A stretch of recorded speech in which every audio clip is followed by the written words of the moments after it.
Tuhan boleh bangkit berdiri dan kita akan baca ayat bacaan kita hari ini bersama-sama. Yang saya ambil dari Keluaran 3 ayat 1 sampai 14, tapi kita akan baca bersama-sama saja ayat 11 sampai 14 ya. Dan judul khotbah saya adalah penyertaan Tuhan dalam panggilan Tuhan. Kita baca bersama-sama dalam hitungan 3, 1, 2, 3. Tetapi Musa berkata kepada Allah, "Siapakah aku ini? Maka aku yang akan menghadap Firaun dan membawa orang Israel keluar dari Mesir." Lalu firman-Nya, "Bukankah aku akan menyertai engkau? Inilah tanda bagimu bahwa aku yang mengutus engkau. Apabila engkau telah membawa bangsa itu keluar dari Mesir, maka kamu akan beribadah kepada Allah di gunung ini." Lalu Musa berkata kepada Allah, "Tetapi apabila aku mendapatkan orang Israel dan berkata kepada mereka, Allah nenek moyangmu telah mengutus aku kepadamu, dan mereka bertanya kepadaku, bagaimana tentang namanya? Apakah yang harus kujawab kepada mereka?" Firman Allah kepada Musa, "Aku adalah aku." Lagi firman-Nya, "Beginilah kau katakan kepada orang Israel itu, Akulah aku, telah mengutus aku kepadamu." Sudah boleh kembali?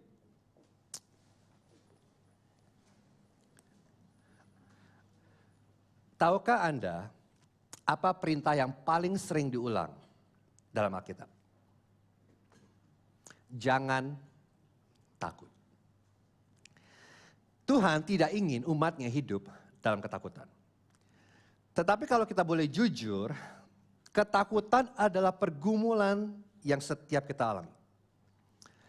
Saya nggak tahu apa yang sedang terjadi dalam hidup Anda saat ini, tetapi saya tahu dengan pasti ada begitu banyak dari Anda yang sedang menghadapi ketidakpastian. Nah, beberapa dari Anda berada di tempat di mana Anda tidak tahu apa yang Anda harus lakukan di tahun 2025. Anda tidak tahu bagaimana memperbaiki hubungan Anda dengan pasangan Anda.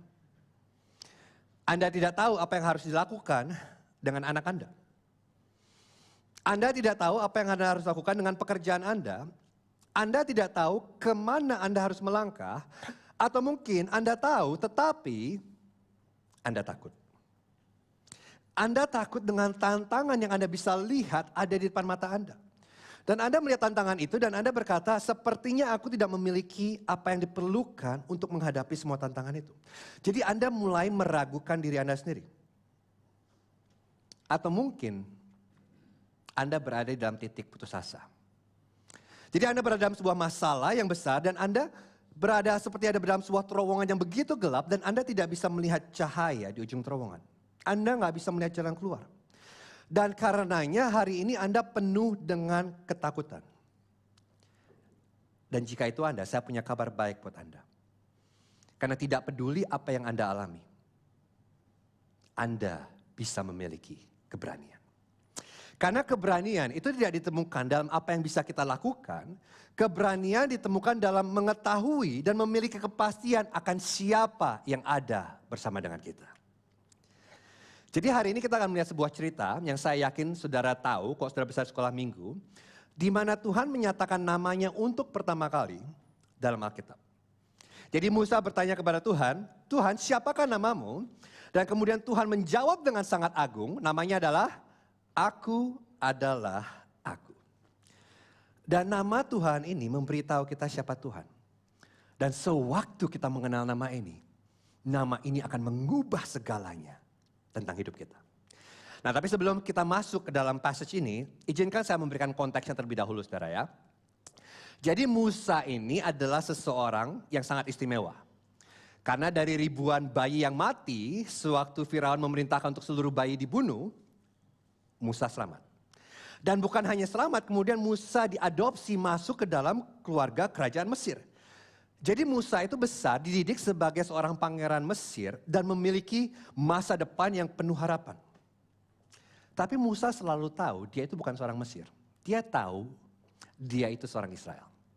Jadi suatu hari dia melihat seorang Mesir memukuli seorang Israel. Dan kemudian yang Musa lakukan apa? Dia membunuh orang Israel itu. Saudara ingat ceritanya ya? Tapi kemudian besok harinya, dia melihat dua orang Israel sedang berkelahi dan dia mencoba mendamaikan. Dan ternyata dia menemukan bahwa orang Israel tersebut tahu bahwa dia membunuh orang Mesir sebelumnya. Dan maka dari itu berita itu tersebar dengan cepat, Firaun mengetahuinya dan Firaun ingin membunuh Musa. Dan karenanya Musa kabur dari Mesir. Dan Musa kabur ke padang pasir. Dan dia tinggal di tanah Midian, di mana dia bertemu dengan istrinya dan tinggal di situ. Dan saat ini Musa telah kehilangan segalanya. Jadi di sini kita lihat pangeran Mesir yang ditakdirkan untuk menjadi sosok yang besar dengan masa depan yang begitu indah, telah menjadi gembala kambing domba milik mertuanya. Jadi seseorang yang memiliki segalanya, kini tidak memiliki apa-apa. Nah, dalam bacaan kita hari ini 40 tahun telah berlalu sejak kejadian yang mengubah hidup Musa. Jadi saat ini Musa ini bukan siapa-siapa. Tapi kemudian dia bertemu dengan seseorang. Dan seseorang ini mengubah hidup Musa selamanya. Dan inilah yang saya percaya. Tidak peduli siapa Anda dan apa latar belakang Anda. Sama seperti Musa. Anda mungkin berpikir Anda bukan siapa-siapa. Tetapi sewaktu Anda bertemu dengan sang seseorang ini, pertemuan itu akan mengubah hidup Anda selamanya. Nah, mari kita lihat bersama ya, apa yang terjadi. Saya memiliki 3 poin. Kita akan melihat panggilan Tuhan, tujuan Tuhan, dan nama Tuhan. Kita lihat yang pertama, panggilan Tuhan. Ayat 1-6. Adapun Musa, ia mengembalakan kambing domba Yitro mertuanya, imam di Midian. Sekali ketika ia menggiring kambing domba itu ke seberang padang gurun, sampailah ia ke gunung Allah, yakni gunung Horeb. Lalu malaikat Tuhan menampakkan diri kepadanya dalam nyala api yang keluar dari semak duri. Lalu ia melihat dan tampaklah semak duri itu menyala tetapi tidak dimakan api. Musa berkata, baiklah aku menyimpang ke sana untuk memeriksa penglihatan yang hebat itu. Mengapakah tidak terbakar semak duri itu? Ketika dilihat Tuhan bahwa Musa menyimpang untuk memeriksanya, berserulah Allah dari tengah-tengah semak duri itu kepadanya, Musa, Musa, dan ia menjawab, ya Allah. Lalu ia berfirman, janganlah datang dekat-dekat, tanggalkanlah kasutmu dari kakimu, sebab tempat di mana engkau berdiri itu adalah tanah yang kudus. Lagi ia berfirman, akulah Allah ayahmu, Allah Abraham, Allah Ishak dan Allah Yakub. Lalu Musa menutupi mukanya, sebab ia takut memandang Allah. Saya rasa hidup saat ini tidak bisa menjadi lebih buruk bagi Musa. Dia pernah mengalami menjadi seorang pangeran di sebuah kerajaan yang paling berjaya pada zamannya. Dan sekarang dia menjadi seorang gembala kambing domba. Jadi dari salah satu posisi tertinggi dalam kehidupan, dia sampai kepada salah satu posisi terendah dalam kehidupan. Dari memiliki segalanya, sekarang dia tidak memiliki apa-apa. Saat ini Musa adalah seorang pria yang berusia 80 tahun yang telah kehilangan segalanya. Benar ya saudara? Jadi masa kejayaan Musa itu sudah lewat. Masa terbaik dalam hidupnya sudah lewat. Ini hanyalah hari biasa dalam kehidupan Musa sang gembala. Dan dia sedang mengembalakan kawanan domba di Gunung Horeb. Lalu tiba-tiba dia melihat semak duri yang menyala dengan api.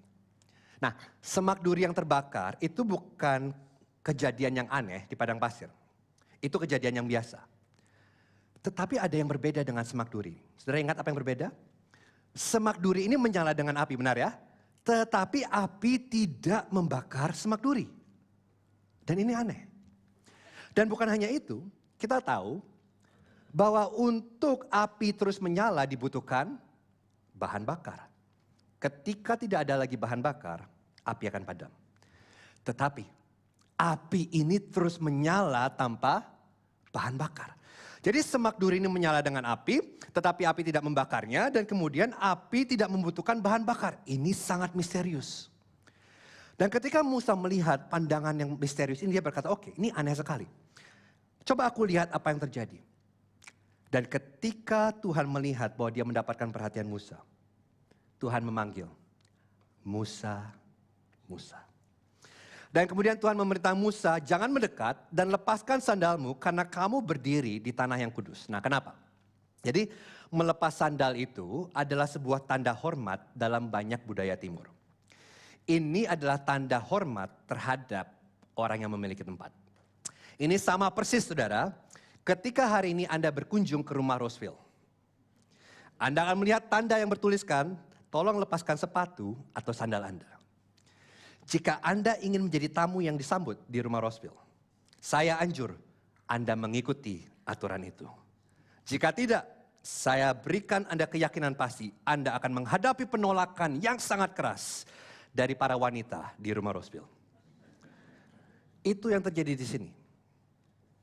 Musa berada di hadirat Tuhan, di mana Tuhan adalah tuan rumah, dan Musa adalah tamunya. Jadi Musa berdiri di sebuah tanah yang kudus. Tapi perhatikan, tanah itu kudus bukan karena ada di Gunung Horeb, tetapi tanah itu kudus karena Tuhan yang kudus ada di sana.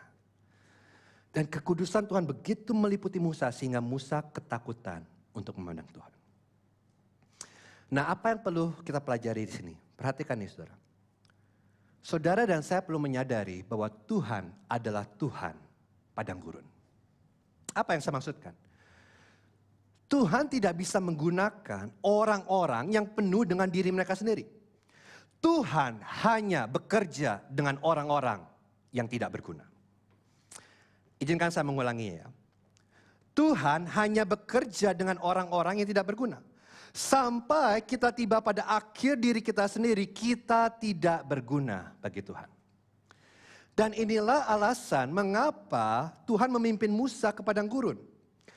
Karena selama Musa masih berada di Mesir, Musa akan selalu berpikir, aku mampu, aku bisa.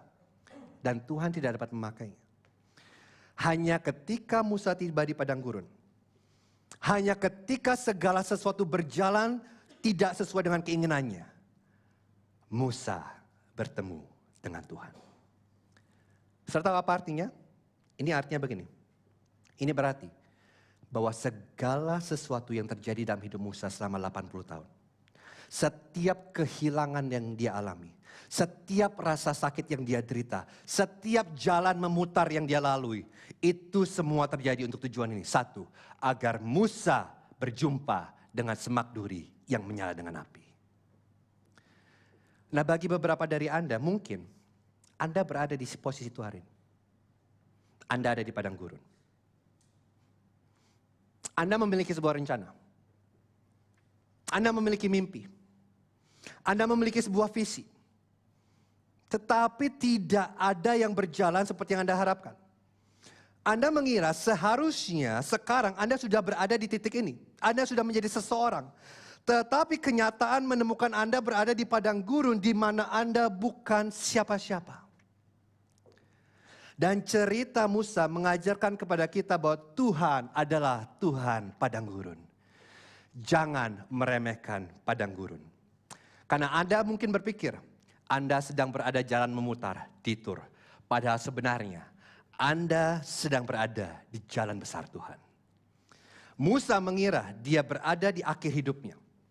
Padahal sebenarnya dia berada di awal sesuatu yang luar biasa bersama Tuhan.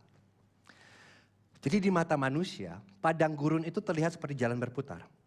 Tetapi padang gurun adalah rencana Tuhan bagi Musa.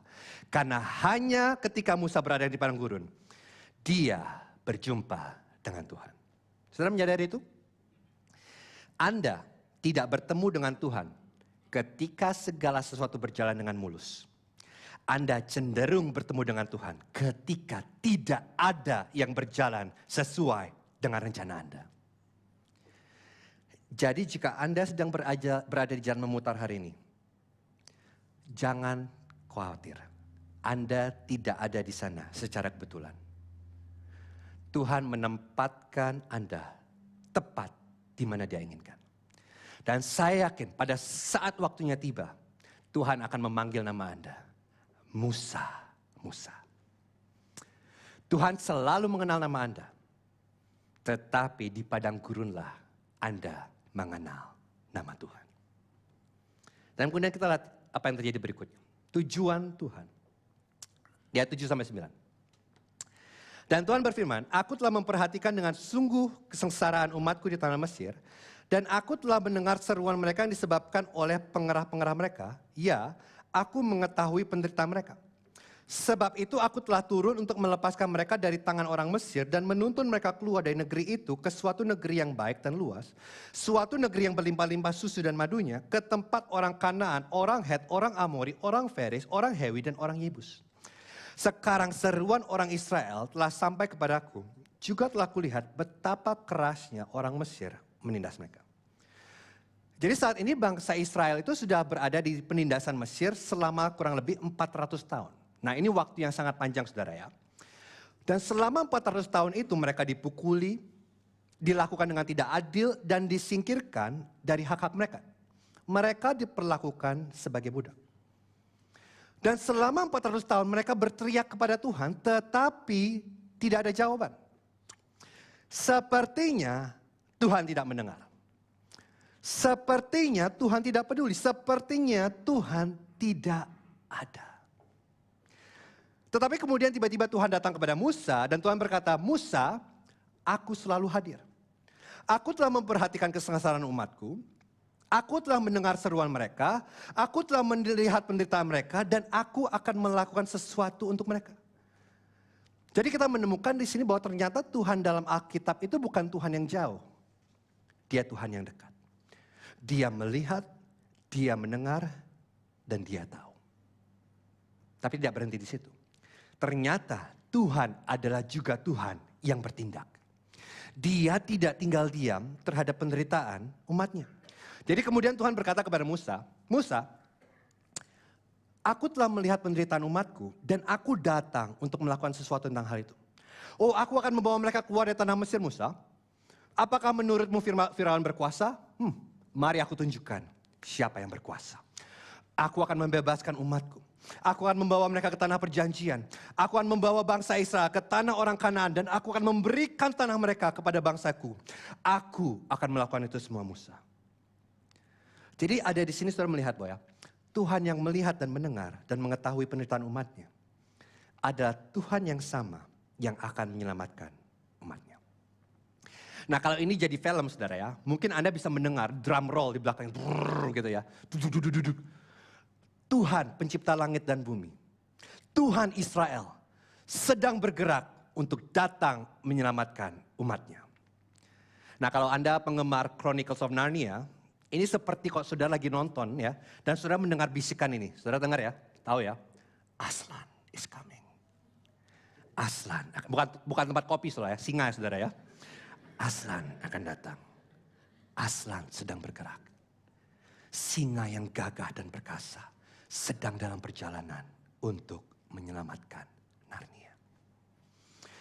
Jadi saudara semua di sini menemukan ada sebuah perasaan gembira, sukacita, antisipasi Tuhan akan melakukan sesuatu ini akan luar biasa. Bangsa Mesir dan bangsa Israel akan melihat tangan Tuhan yang penuh dengan kuasa. Namun lihat apa yang terjadi selanjutnya. Ayat 10. Jadi sekarang, pergilah. Aku mengutus engkau kepada Firaun untuk membawa umatku orang Israel keluar dari Mesir. Ini sangat anti klimaks saudara. Karena Tuhan menghentikan drum roll dan berkata, sekarang Musa, aku ingin kamu pergi untukku. Dan Musa pasti berpikir, hah? Tuhan kamu ngomong sama Musa yang mana? Apakah ada orang lain? Maksudmu aku Tuhan? Aku yang berusia 80 tahun, yang bukan siapa-siapa ini. Engkau ingin aku pergi menghadap Firaun dan membebaskan umatmu dari keluar dari Mesir? Apa ini lelucon? Apa kamu bercanda Tuhan? Saya lihat apa yang terjadi. Ini selalu cara Tuhan bekerja. Pertama, Tuhan berkata dengan sangat agung, dia menggunakan kata ganti orang pertama untuk memberitahukan kepada Musa, bahwa Tuhanlah yang akan melakukannya. Benar ya? Ya Tuhan berkata apa? Aku. Tetapi kemudian setelah dia berkata aku, dia berkata kepada Musa, sekarang pergilah. Apa yang terjadi? Apakah Tuhan gak bisa melakukannya sendiri? Tentu bisa. Tuhan sangat dapat melakukannya sendiri. Dia Tuhan yang maha kuasa. Dia Tuhan yang membuat yang tidak mungkin menjadi mungkin. Dia tidak membutuhkan siapapun. Dia tidak dapat dihentikan. Namun Tuhan memilih untuk mengundang Musa untuk mengambil peran dalam cerita Tuhan. Karena mungkin saat ini Musa berpikir bahwa hidupnya sudah selesai. Dia sudah tua, yang menanti Musa hanyalah satu, peti mati. Seseorang telah menjadi bukan siapa-siapa. Namun ketika seseorang telah menjadi bukan siapa-siapa, dia menerima undangan untuk berperan dalam cerita terbesar. Setiap penderitaan yang Musa alami, setiap jalan berputar yang dia lalui, semuanya adalah untuk tujuan ini. Musa harus menjadi bukan siapa-siapa, agar sang seseorang dapat mengundangnya untuk mengambil peran dalam cerita terbesar. Namun perhatikan jawaban Musa, saudara ya. Jawaban ini sangat klasik. Ini jawaban kita semua. Setiap kali kita menerima panggilan Tuhan. Musa berkata gini, ya 11 dan 12. Tetapi Musa berkata kepada Allah, siapakah aku ini? Maka aku yang akan menghadap Firaun dan membawa orang Israel keluar dari Mesir. Lalu firman-Nya, bukankah aku menyertai engkau? Inilah tanda bagimu bahwa aku yang mengutus engkau. Apabila engkau telah membawa bangsa itu keluar dari Mesir, maka kamu akan beribadah kepada Allah di gunung ini. Jadi Musa menjawab kepada Tuhan, Tuhan, come on. Siapa aku ini? Nah, ini bukan Musa mengalami krisis identitas, saudara ya. Musa tahu persis siapa dirinya. Musa tahu dia ada seorang pangeran Mesir yang sudah kehilangan segalanya dan sekarang menjadi gembala kawanan kambing domba mertuanya. Dia tahu siapa dirinya. Dan dia menyadari dia tidak memenuhi syarat untuk panggilan Tuhan. Musa mungkin saja berpikir begini, Tuhan, seandainya saja engkau memanggilku 40 tahun yang lalu. Seandainya saja aku masih menjadi seorang pangeran Mesir. Seandainya saja aku masih memiliki semua sumber daya itu. Tetapi Tuhan, sekarang sudah terlambat. Aku hanyalah orang tua yang sudah tidak memiliki apa-apa. Aku sudah siap mati. Siapakah aku sehingga aku harus pergi? Tuhan, engkau datang kepada orang yang salah pada waktu yang salah. Karena aku tidak memenuhi syarat untuk panggilanmu. Dan tahukah Anda apa yang Tuhan katakan kepada Musa? Tuhan mengatakan sesuatu yang sangat amat bertentangan dengan budaya kita. Budaya kita kan berkata gini, oh Musa jangan begitu Musa. Kamu gak boleh berpikir negatif. Musa, kamu harus berpikir lebih tinggi tentang dirimu sendiri. Coba pikirkan Musa, kamu itu lebih baik daripada yang kamu kira. Contoh, kamu pernah menjadi pangeran Mesir. Kamu memiliki pendidikan Mesir. Kamu tahu cara bagaimana orang Mesir berpikir. Jadi Tuhan itu bisa menggunakan orang sepertimu dalam timnya Musa.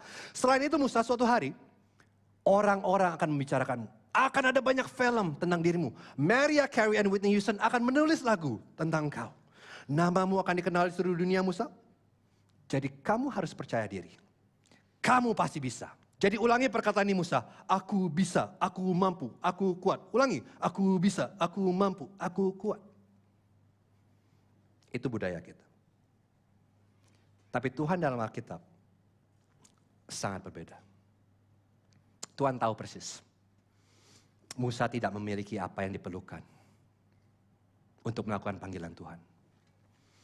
Bahkan Tuhan menunggu sampai Musa benar-benar menyadari dia tidak dapat melakukannya. Kenapa? Karena Tuhan tidak membutuhkan Musa untuk punya percaya diri yang tinggi. Seluruh pengalaman Musa di padang gurun dirancang oleh Tuhan untuk satu tujuan. Untuk menghancurkan kepercayaan diri Musa terhadap dirinya. Sehingga Musa dapat percaya hanya kepada Tuhan. Dan pada saat ini, Musa sudah merasa tidak aman. Tidak yakin. Tidak siap. Tidak sanggup. Justru di saat inilah Tuhan datang dan berkata kepada Musa, sekarang kamu siap. Lalu bagaimana cara Tuhan menjawab keberatan Musa? Saudara tahu apa yang Tuhan katakan? Tuhan berkata, bukankah aku akan menyertai engkau? Jangan lewatkan ini saudara. Saya ingin kata-kata ini benar-benar tertanam di hati, pikiran, otak, dan tubuh kita semua. Saya ingin Anda benar-benar mengerti apa yang Tuhan katakan kepada Musa. Karena Tuhan sedang berkata kepada Musa, Musa, aku tahu kamu bukan siapa-siapa. Aku tahu kamu tidak memenuhi syarat. Aku tahu kamu tidak bisa melakukannya. Tetapi itu gak masalah. Kenapa? Karena aku akan menyertaimu. Kamu tidak bisa Musa, tetapi aku bisa. Akulah akan melakukannya. Dan aku tidak membutuhkan kamu kuat karena aku kuat. Dengan kata lain, Tuhan sedang berkata kepada Musa, Musa, yang penting bukanlah siapa kamu. Yang penting adalah siapa aku. Berhenti melihat dirimu sendiri dan pandanglah aku. Dan kemudian Tuhan melanjutkan. Musa, aku akan memberimu sebuah tanda. Kamu akan tahu aku menyertaimu karena kamu akan kembali ke gunung ini bersama bangsa Israel dan kamu akan beribadah kepadaku. Nah, saudara melihat ada yang menarik dengan tanda ini? Biasanya ya, kita tuh menginginkan tanda untuk mendapatkan kepastian untuk melakukan apa yang diperintahkan kepada kita. Benar ya? Tanda dulu, pasti baru jalan. Jadi kita mau bilang gini, Tuhan kasih aku tanda supaya aku bisa yakin dan kalau aku udah terima tanda itu, aku akan pergi. Tetapi Tuhan berkata sebaliknya, Tuhan berkata kepada Musa, pergi dan kamu akan mendapat tandanya. Yang berarti Musa harus melangkah dengan iman dan percaya kepada Tuhan terlebih dahulu sebelum dia melihat tanda bahwa Tuhan menyertainya. Jadi bukan lihat lalu percaya, Tuhan ingin Musa percaya, kamu akan lihat. Dan Tuhan sedang mengajar Musa untuk hidup berdasarkan iman dan bukan berdasarkan apa yang kelihatan. Nah, apa pelajarannya buat kita di sini? Ini sangat penting, saudara ya. Pelajarannya sangat simpel sebetulnya. Seringkali tujuan kita tentang hidup kita terlalu kecil. Oh ya, Tuhan mengasihi kita, amin. Oh ya, Tuhan peduli terhadap kita, amin. Oh ya, Tuhan menyelamatkan kita, amin. Tetapi itu bukanlah akhir dari cerita kita. Itu hanyalah awal dari cerita yang lebih besar yang Tuhan berikan kepada saudara dan saya. Karena kenyataannya adalah Tuhan ingin setiap kita mengambil peran dalam cerita keselamatannya. Bangsa Israel hidup di bawah perbudakan Mesir. Tetapi hari ini kita hidup di dunia yang berada di bawah perbudakan dosa. Dan jeritan umat Tuhan sudah sampai kepada Tuhan. Dan Tuhan berkata, dia akan melakukan sesuatu tentang hal ini. Oh, dia akan bertindak. Dia akan membebaskan umatnya dari belenggu dosa. Dia akan melakukan semua pekerjaan yang berat. Dan dia sudah melakukannya. Salib Kristus adalah jawaban Tuhan atas seruan umatnya. Tetapi kemudian Tuhan berkata kepada saudara dan saya, pergi. Jadilah pembawa kabar baik terhadap dunia. Karena Tuhan ingin menggunakan saudara dan saya untuk tujuan Tuhan. Anda bisa lihat? Setiap kali Tuhan memanggil seorang dalam Alkitab, Tuhan selalu mengutus mereka. Perhatikan ini. Tuhan tidak memanggil kita hanya untuk menyelamatkan kita. Tuhan memanggil kita untuk tujuannya. Kita dipanggil oleh Tuhan untuk pergi bagi Tuhan. Nah, saya mengerti ya, setiap kali saya berbicara masalah ini, keberatan utama setiap orang begini. Tapi Yos, aku tidak yakin apakah aku memiliki apa yang diperlukan untuk melakukan panggilan Tuhan. Benar? Bukankah itu yang Musa katakan kepada Tuhan? Tuhan, aku gak yakin aku sanggup dan bisa melakukan apa yang kau ingin aku lakukan.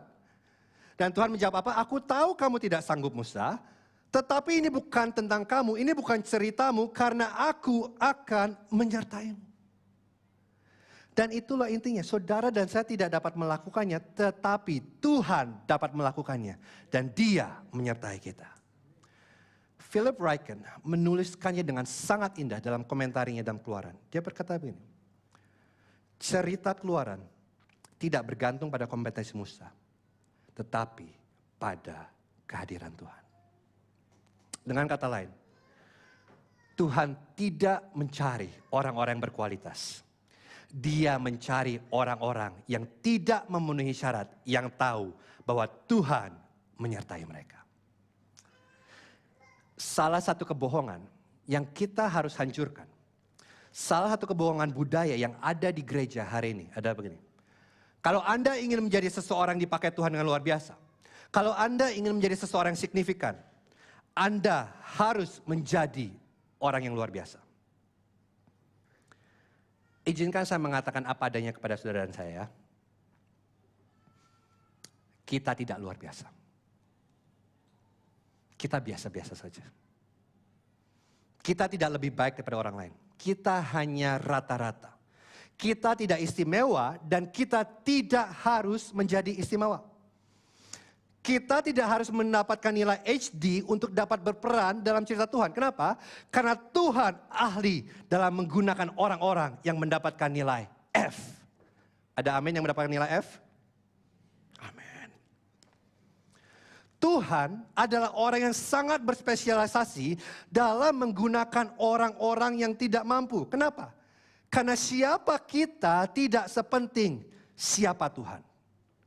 Panggilan Tuhan bukanlah tentang kita memiliki apa yang diperlukan untuk memenuhi panggilan Tuhan. Panggilan Tuhan adalah tentang Tuhan yang mencapai tujuan dan panggilannya melalui saudara dan saya. Ini bukan cerita kita. Ini cerita Tuhan. Dan Tuhan mendapatkan kemuliaan justru dengan menggunakan bejana-bejana yang lemah. Seperti saudara dan saya. Saya akan mengatakan dengan cara berbeda ya. Tuhan memakai kita bukan karena kita memenuhi kualifikasi. Tetapi karena dia mendapatkan kemuliaan dengan memakai orang-orang yang lemah dan hancur. Seperti saudara dan saya. Itulah sebabnya Tuhan tidak pernah mencari resume kita. Dia mencari kesediaan kita. Kita tidak sanggup untuk melakukan panggilan Tuhan. Benar. Tetapi Tuhan sanggup. Yang perlu kita ketahui adalah Tuhan menyertai kita. Nah, pertanyaan lain yang saya sering dapatkan adalah begini, tapi Yos, bagaimana aku bisa yakin bahwa Tuhan menyertai aku? Jawabannya, Anda tidak akan pernah tahu sampai Anda pergi dan melakukannya. Kita tidak akan mengalami penyertaan Tuhan bersama kita sampai kita melangkah dengan iman dan pergi untuk Tuhan. Tanda yang Tuhan berikan kepada Musa bahwa dia menyertai Musa adalah dia akan kembali ke Gunung Horeb bersama bangsa Israel untuk menyembah Tuhan. Yang berarti begini, Musa tidak akan tahu penyertaan Tuhan sampai dia berangkat. Tapi Yos, itu terlalu beresiko. Benar, tentu saja. Apa yang tidak beresiko untuk mengatakan kepada orang yang paling berkuasa dari kerajaan yang paling berkuasa zaman itu, beginilah firman Tuhan, biarkanlah umatku pergi. Oh, Musa bisa dibunuh di tempat. Tetapi sampai kita pergi, sampai kita mengambil langkah iman, sampai kita berani mengambil resiko itu, kita tidak akan mengalami penyertaan Tuhan yang maha kuasa bersama kita. Karena justru di saat-saat ketidakpastianlah Tuhan membuktikan dirinya setia kepada saudara dan saya. Dan saya mengerti ya, saya sangat amat mengerti betapa sukarnya dan tidak nyamannya hal ini. Tapi itulah cara Tuhan bekerja. Ada 2 kali dalam hidup saya, di mana Tuhan meminta saya untuk melakukan sesuatu yang sangat berat dan beresiko. Yang pertama adalah di tahun 2018, waktu saya memulai ibadah bahasa Inggris. Dan yang kedua, yang menurut saya jauh sangat lebih beresiko dan berat, adalah ketika Tuhan menaruh di hati saya untuk merintis gereja. Dan Tuhan menggunakan bacaan khotbah hari ini untuk menguatkan saya di dua-dua kejadian tersebut. Saya tahu persis apa yang Tuhan katakan kepada saya. Tapi saya berkata kepada Tuhan, saya tidak sanggup melakukan ini. Saya jujur berkata kepada Tuhan pada saat itu. Waktu pertama kali saya mendapatkan panggilan Tuhan, saya gumuli. Saya berkata kepada Tuhan, gak bisa. Aku nggak bisa melakukan ini terlalu berat. Ini terlalu beresiko, ini terlalu menyakitkan. Harganya terlalu mahal. Saya mengasihi gereja saya Tuhan. 23 tahun, karena 5 tahun saya ada di Amerika. 23 tahun saya ada di gereja ini. Saya mengasihi om-om dan tante-tante, koko-koko, cece-cece di sini. Saya mengasihi mereka yang sudah besar bersama saya di gereja ini. Saya juga mengasihi orang tua saya. Saya mengasihi pelayanan saya. Saya tahu orang tua saya sudah berumur. Tuhan gak bisa. Ini ada sesuatu yang gak masuk akal. Aku gak bisa melakukan ini. Terlalu berharganya, terlalu mahal. Tuhan, Engkau datang kepada orang yang salah. Pada waktu yang salah. Mungkin saudara tidak tahu ceritanya. Saya menangis berminggu-minggu dan berbulan-bulan. Saya takut. Saya cemas. Saya adalah Musa. Dan di tengah-tengah pergumulan saya, Tuhan bawa saya kembali ke passage ini. Dan ada sebuah kata yang Tuhan taruh di hati saya. Yang saya tahu persis. Tuhan sedang berbicara kepada saya. Hanya sebuah kata. Dan kata itu sudah pernah muncul di hati saya tahun 2018. Dan kata itu muncul lagi. Dan kata itu adalah dansa. Begitu saya mendengar kata itu, saya tahu persis apa yang Tuhan katakan. Tuhan sedang berkata kepada saya, Yosi, ini waktunya kita berdansa. Maukah kamu berdansa denganku? Aku tahu kamu gak bisa. Aku tahu kamu punya banyak keberatan. Aku tahu betapa sukar ini bagi kamu. Aku tahu kamu tidak mampu. Dan kamu tidak mau bahkan. Tapi aku mampu. Aku ingin kamu berdansa denganku. Yang kamu perlukan, pegang tanganku. Dan aku akan memimpin dansa. Aku akan menyertaimu di setiap langkah. Yang kamu perlukan hanyalah peganglah tanganku. Dan saya menyadari saudara, saya sangat menyadari. Dengan kepergian saya untuk merintis gereja, akan menciptakan sebuah vakum, gap yang besar dalam gereja ini. Saya tahu persis. Tapi pada saat bersamaan, mungkin Tuhan sedang berbicara kepada banyak dari Anda yang sudah nyaman duduk di kursi ini. Mungkin sudah waktunya bagi Anda untuk berdansa dengan Tuhan. Mungkin sudah waktunya untuk Anda mengambil peran dan mulai berkata, apa yang bisa aku lakukan untuk berperan dalam cerita Tuhan melalui gereja Rock Sydney. Karena saya yakin dengan kepergian saya justru akan membawa banyak orang yang sudah terlalu nyaman untuk mulai berperan dalam cerita Tuhan melalui gereja Rock Sydney. Dan saya percaya saat ini Tuhan sedang berbicara kepada banyak Anda. Maukah kamu berdansa denganku? Jangan takut, aku akan menyertaimu. Yang kamu perlukan hanyalah peganglah tanganku dan aku akan memimpinmu. Dan kita lihat yang terakhir. Nama Tuhan. Ayat 13 dan 14. Lalu Musa berkata kepada Allah, tetapi apabila aku mendapatkan orang Israel dan berkata kepada mereka, Allah nenek moyangmu telah mengutus aku kepadamu. Dan mereka bertanya kepadaku, bagaimana tentang namanya? Apakah yang harus kujawab kepada mereka? Firman Allah kepada Musa, aku adalah aku. Lagi firmannya, beginilah kau katakan kepada orang Israel itu, akulah aku telah mengutus aku kepadamu. Nah, ini ayat-ayat yang menurut saya salah satu ayat terindah atau mungkin ayat terindah dalam seluruh Alkitab. Karena Musa bertanya kepada Tuhan, dan pertanyaannya sangat logis ya. Tuhan, bangsa Israel akan ingin tahu siapa yang mengutus aku. Aku perlu tahu namamu Tuhan, karena aku gak bisa berkata kepada bangsa Israel, oh suatu hari aku lagi di padang Mesir Midian dan tiba-tiba Semak Duri berbicara kepada aku dan Semak Duri mengutus aku kepadamu. Ini kayak lelucon Tuhan. Jadi aku perlu namamu. Siapa namamu? Dan untuk mengetahui sebuah nama dalam budaya itu bukanlah hanya untuk mengetahui bagaimana cara memanggil seseorang. Sebuah nama mewakili seluruh karakter dan reputasi seseorang. Dan Tuhan menjawab dengan agung. Siapa nama Tuhan? Katakan bersama-sama. Aku adalah aku. Nah, dalam bahasa Ibrani, kata ini adalah Eye, Aser, Eye. Ucapkan bersama-sama ya, dari hitungan 3 ya. Eyer, Aser, Eye. Hati-hati saudara ya, jangan kepleset jadi Aserehe. Beda saudara.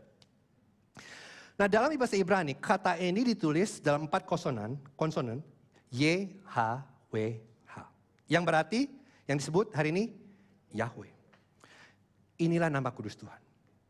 Dan dalam Alkitab Bahasa Indonesia, setiap kali Anda melihat kata Tuhan dalam huruf besar, itu adalah terjemahan langsung dari YHWH.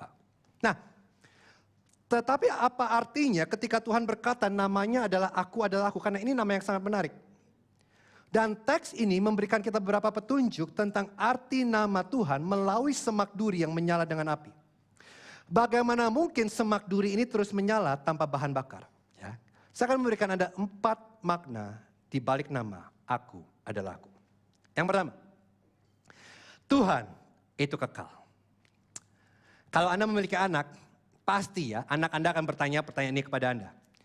Papi, Mami, siapa yang menciptakan Tuhan? Jawabannya adalah, tanya Pastor Sam. Tentu tidak, jawabannya adalah tidak ada. Tuhan tidak memiliki awal dan akhir. Kemarin, hari ini, dan besok Tuhan selalu aku adalah. Karena Tuhan tidak hidup dalam waktu. Waktu adalah ciptaan Tuhan, itu yang pertama. Yang kedua, Tuhan itu ada dengan sendirinya atau self-existent. Dia tidak membutuhkan siapapun atau apapun selain dirinya. Dia adalah penyebab yang tidak memiliki sebab dari segala sesuatu. Dan segala sesuatu bergantung pada dia. Setiap galaksi ada karena dia. Tidak ada realitas sebelum dia. Yang ketiga, kalau itu benar juga, berarti Tuhan itu cukup dengan sendirinya. Self-sufficient. Tuhan tidak memiliki kebutuhan. Dia adalah mata air yang akan terus mengalir dan tidak pernah kering. Seperti semak duri yang terus menyala dengan api tanpa bahan bakar, Tuhan selalu cukup dengan sendirinya dalam segala situasi. Dia tidak pernah tidur atau menjadi lelah. Nyala api Tuhan tidak akan pernah padam. Dan yang keempat, Tuhan itu tidak bisa berubah atau bahasa teologinya, immutable.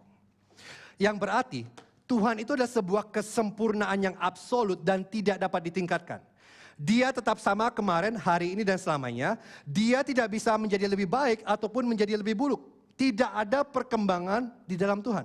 Dahulu dia adalah Tuhan, sekarang dia adalah Tuhan, dan selamanya dia adalah Tuhan. Tidak ada yang dapat mengubah Tuhan, dan tidak ada yang dapat menggerakkan Tuhan.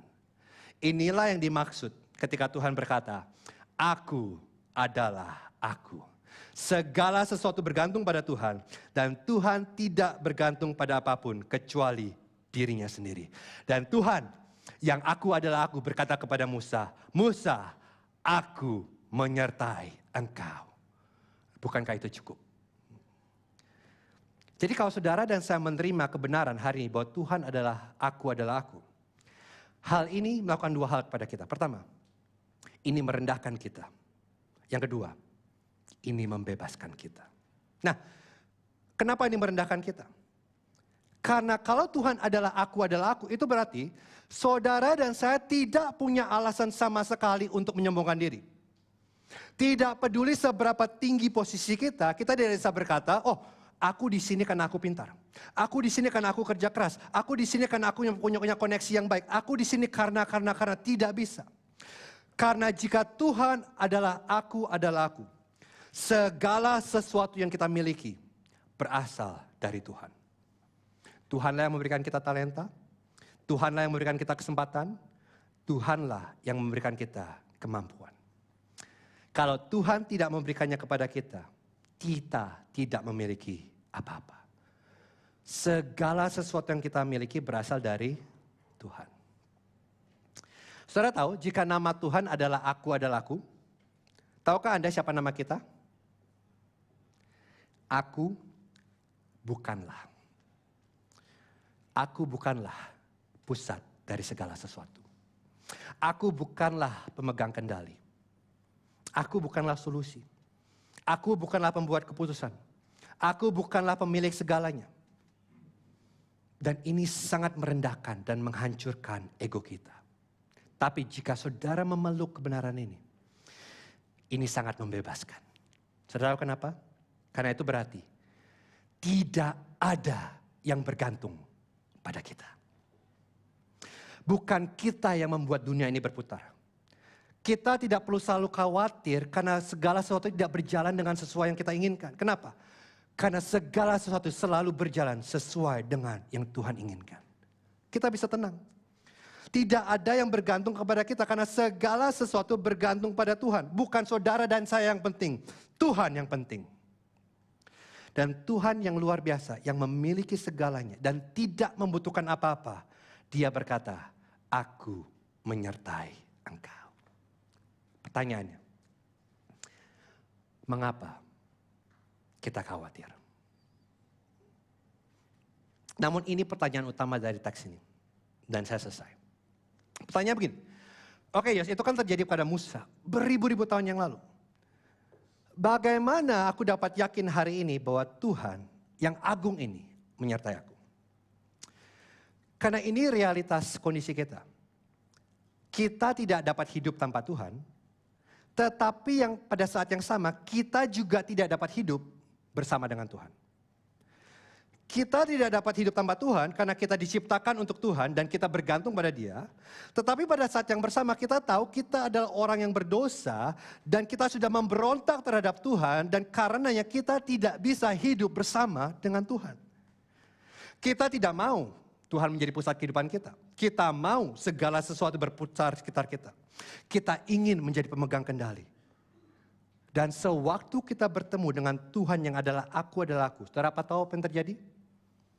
Kita remuk, kita hancur. Jadi bagaimana mungkin aku adalah aku dapat menyertai saudara dan saya? Saya berikan jawabannya. Nah, cerita ini sering dikenal di sekolah minggu sebagai cerita semak duri yang menyala dengan api ya. Tapi sebetulnya pertanyaan terbesar dari cerita ini bukanlah bagaimana semak duri bisa menyala dengan api namun tidak terbakar, bukan itu. Pertanyaan besarnya adalah bagaimana mungkin Musa bisa dekat dengan Tuhan dan tidak terbakar. Karena Musa berdiri di tanah yang kudus. Ketika Tuhan berkata kepada Musa, tanggalkan kasutmu karena kamu berada di tanah yang kudus. Tuhan sedang berkata kepada Musa, kamu sudah berdiri di zona bahaya. Kamu berada di hadiratku yang kudus. Jadi bagaimana mungkin orang yang berdosa dapat berdiri di hadirat Tuhan yang kudus? Ini jawabannya. Ada satu tokoh dalam cerita ini yang muncul sebentar, hanya sebentar, lalu hilang. Maka dari itu seringkali kita melewatkan tokoh ini. Siapa itu? Di ayat 2. Lalu malaikat Tuhan menampakkan diri kepadanya di dalam nyala api yang keluar dari semak duri. Jadi ternyata ada malaikat Tuhan di situ. Dan api semak duri ini adalah penampakannya. Nah yang menarik begini, kalau saudara baca tadi, ketika semak duri yang menyala itu menarik perhatian Musa, tiba-tiba ada suara yang memanggil Musa dari semak duri. Ingat saudara ya? Tetapi keluaran memberitahu kita, ternyata yang memanggil memanggil Musa adalah bukan malaikat, tetapi Tuhan. Jadi malaikat Tuhan di sini tiba-tiba berubah menjadi Tuhan. Siapakah malaikat Tuhan ini?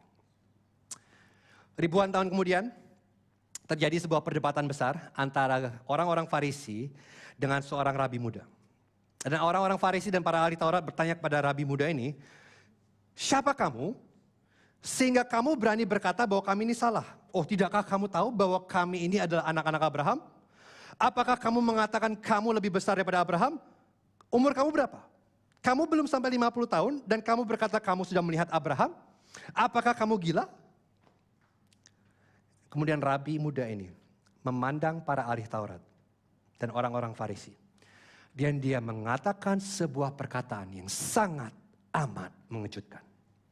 Yohanes 8 ayat 58. Kata Yesus kepada mereka, aku berkata kepadamu, sesungguhnya sebelum Abraham jadi, aku telah ada. Nah bahasa Indonesia kurang jelas. Tetapi bahasa Inggrisnya sangat jelas.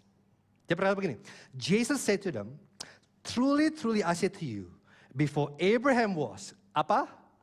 I am. Saudara tahu siapa nama Tuhan di perjanjian di Keluaran 3 di bahasa Inggris? Aku adalah aku. I am who I am. Dan ini ada perkataan yang tidak maksud akal. Dan secara tata bahasa sangat salah. Guru bahasa Inggris kita akan mengajarkan tata bahasa yang benar adalah before Abraham was, I was. Yang membuat Yesus menjadi orang yang sangat amat tua. Tetapi bukan itu yang Yesus katakan. Kalau Yesus berkata I was, maka orang-orang Farisi dan ahli Taurat akan diam saja.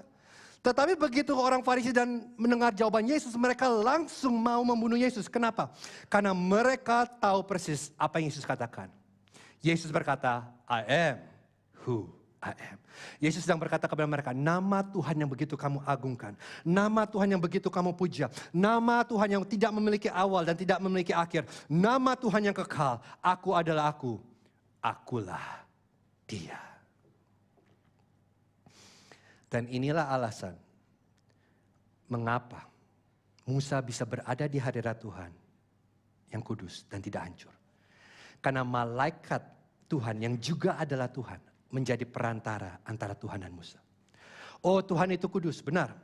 Tuhan tidak dapat melihat dosa, benar. Tuhan adalah api yang menghanguskan, benar. Namun api Tuhan tidak membakar Musa karena ada malaikat di situ yang tidak lain adalah Yesus Kristus. Yesus adalah alasan mengapa api Tuhan tidak membunuh Musa. Tuhan begitu kudus sehingga Dia dapat melihat dosa.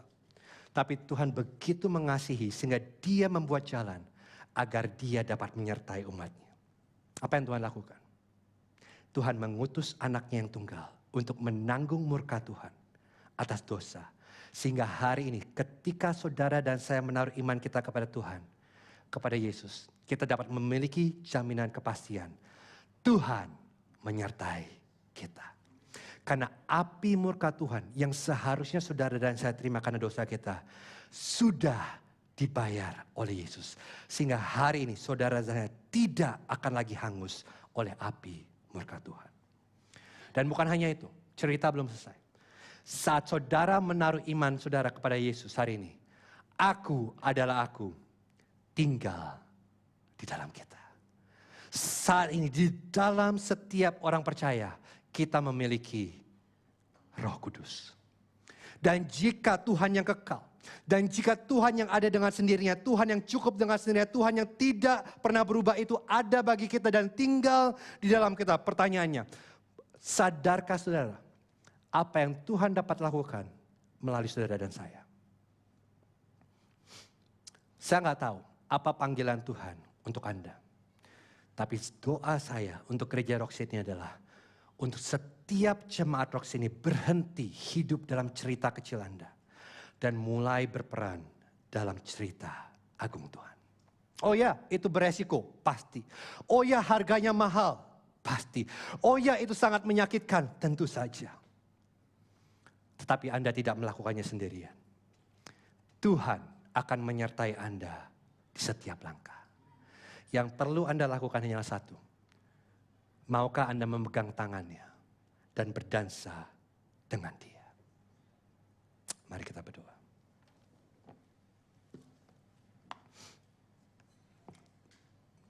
Tuhan, aku berdoa. Bila Engkau sendiri yang berbicara kepada setiap hati jemaat-Mu. Aku tidak tahu bentuk panggilan yang Kau sedang panggil, yang sedang Kau utarakan kepada jemaat-Mu.